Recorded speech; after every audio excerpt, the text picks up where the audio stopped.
My name is Amy, and I was one of the student volunteers that helped to assemble the face shields.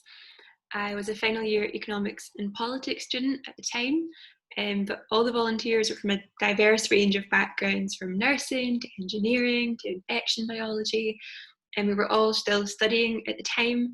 But I think most of us just wanted to be of some sort of practical support to essential and frontline workers.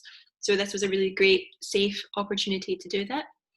A few of us also lived alone at the time, so when we all met, it was actually the first face-to-face human contact that we'd had in several weeks. So I think that was part of the reason that the volunteers bonded very quickly and formed a nice working environment. And the assembly process itself was really straightforward. Just clip the excess plastic from the headbands, attach the acetate sheets, and then bag them up. So it was really straightforward and quite repetitive work, but we had such a positive working environment, it made the time pass really easily. And sometimes we would study, other times we would chat. A lot of the time we would make use of Disney Plus, it just came out at the time. So yeah, I think on one of our best days we made over 1,000 shields.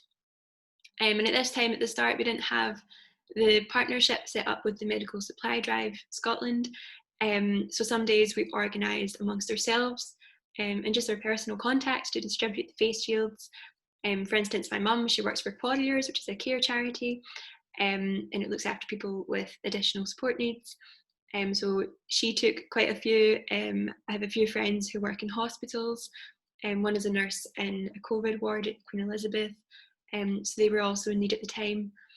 Ashley, who was the nursing student volunteer, she was also working 12-hour shifts, I think it should be noted at the time, and studying, absolute superhuman. And she obviously had a lot of contacts in the NHS, so she'd call them up and find out where the need was and then drive and drop them off. Flora and Basil, they took care of the care homes, and so yeah, they would contact them and then drop them off there. Although Basil didn't actually have a car, so he would just take the face shields himself and just walk around care homes in the local area and find out who needed them. So yeah, I think quite a few of us had quite emotional responses sometimes at this part of the experience.